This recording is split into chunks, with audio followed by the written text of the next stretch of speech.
Bonjour à toutes. Le texte que nous allons lire est tiré de Jean 4, des versets 27 au verset 38 et qui parle de la femme samaritaine. Nous sommes à la partie du récit où Jésus vient de révéler à cette femme qu'il est le Messie. Et donc les disciples arrivent et ils étaient allés chercher des vivres, c'est dit dans le verset 8, et ils trouvent Jésus en train de parler à cette femme. Ils sont étonnés, ils sont surpris. Il parle à une femme. Et à quelle femme? Une femme samaritaine. Or les Juifs n'ont pas de relation avec les Samaritains, parce que les Samaritains étaient des colons envoyés par le roi d'Assyrie pour peupler Israël après la captivité. C'est pourquoi les Juifs haïssaient les Samaritains. On peut retrouver cette histoire dans 2 Rois 17, des versets 24 au verset 41. Ce texte nous montre que Jésus est venu annoncer la paix à tous, à ceux qui sont loin comme à ceux qui sont près. Et cela nous est dit dans Éphésiens 2 au verset 17. Nous voyons également que le Seigneur ne fait exception de personne. Ça veut dire qu'il ne fait pas de préférence.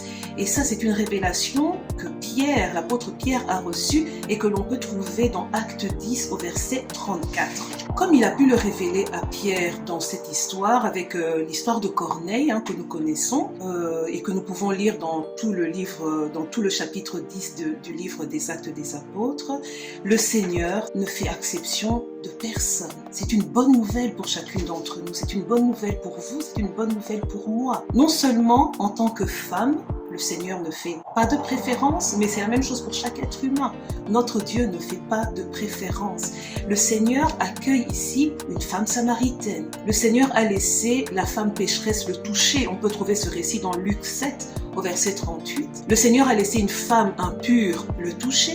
Le Seigneur accueille les petits-enfants. On trouve cette histoire dans Marc 10 des versets 13 au verset 14. Le Seigneur a été mangé chez un publicain qu'on appelle Zachée, qui était un juif collecteur d'impôts au service de Rome. Oui, il est notre paix. Il est venu nous réconcilier avec Dieu. Il est venu réconcilier tout homme avec Dieu, toute femme avec Dieu. Et on trouve cela dans Éphésiens 2 au verset 14. Et il nous a donné à nous aussi ce ministère de la réconciliation. Alors nous aussi, accueillons-nous mutuellement afin que tous reçoivent la lumière de Christ ainsi que son amour. Et ce ministère de la réconciliation dont je viens de vous parler, nous pouvons voir ce récit dans 2 Corinthiens 5 au verset 18 et 19. Christ nous montre que ce qui est important ici, c'est la foi en lui et une repentance sincère, peu importe nos origines, peu importe qui nous sommes. Galates 3 au verset 28 nous dit « Il n'y a plus ni juif, ni grec, il n'y a plus ni esclave, ni libre, il n'y a plus ni homme, ni femme, car vous tous, vous êtes un en Christ Jésus. » Alors ne privons personne de la bonne nouvelle de Christ.